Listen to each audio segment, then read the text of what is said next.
message na gusto mong ibigay, hindi lang, not really all monetary, kahit ewan, gift or pampasaya lang talaga sa kanya kasi sobrang depressed talaga niya today. When I first saw her in 2005, she was referred to me. Actually, the first time I saw her, she was already in an advanced state of cancer, nasopharyngeal cancer. Kumalat na papunta na sa utak, tapos meron na din siya sa mga kulani sa leg. So, for all intents and purposes, she's in an advanced stage of cancer. We did biopsy, she underwent chemotherapy and radiation. Ayaw niya talaga kasi yung chemotherapy pati radiotherapy, hindi lang naman yung normal cells ang pinapatay nun. Pati a little part of her continued to die when she underwent therapy. So 6 months after, nag-develop siya ng recurrence, nagkaroon siya ng pag-ulit sa leeg. Ayaw na niya nun, umulit ayaw niya magpagamot. But sabi ko nga, she's one for the books kasi kahit anong sabihin namin na siguro hindi na siya mag-survive in a year or two, but you know, she's still here with us 5 years. Okay?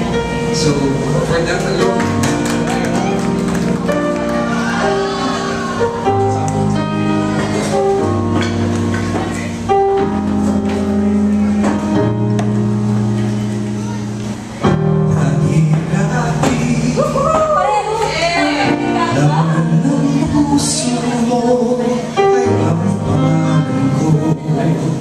lagi ako sa isip mo. Dati-dati inaawitan palagi ay may ngiti, mga matay nagninig. Ngunit ngayon nabago ka, nasa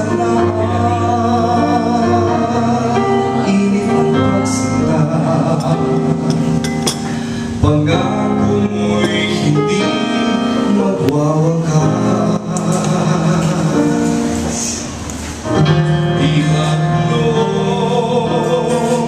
sa miyo ng bulaklak at ihip ng hangin ay kapansin-pansin.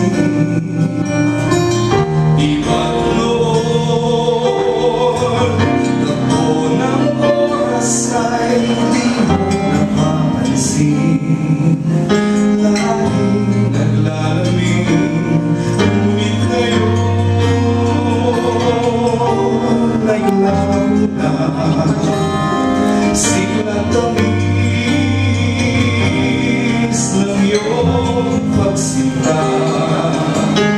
Pagmamahal ba'y kailangan pa?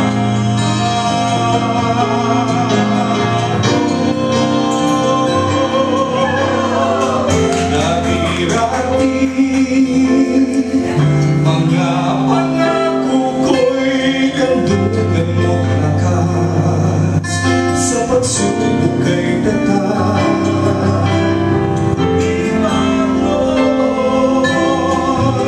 Sa kaibigan mo'y akong bukang bibig.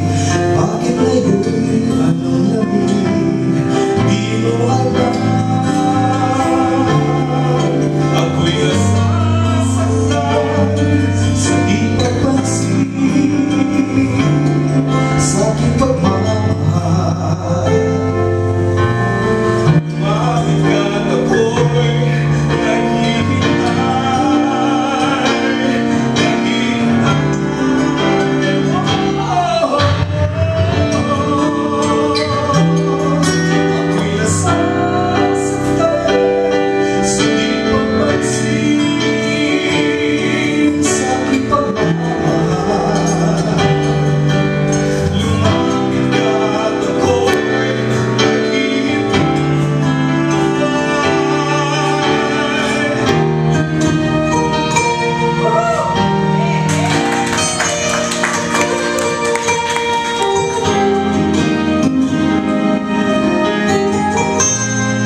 tingin sa aking pagmamahal. Lumapit ka at ako'y naghihintay.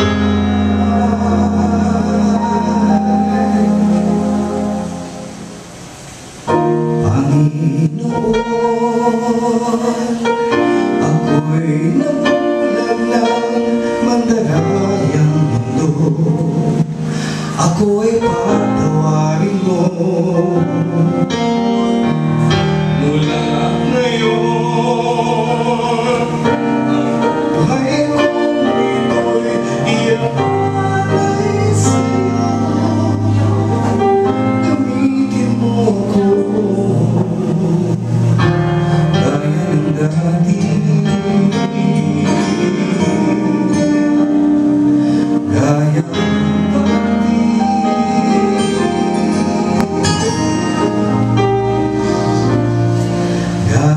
ng dati.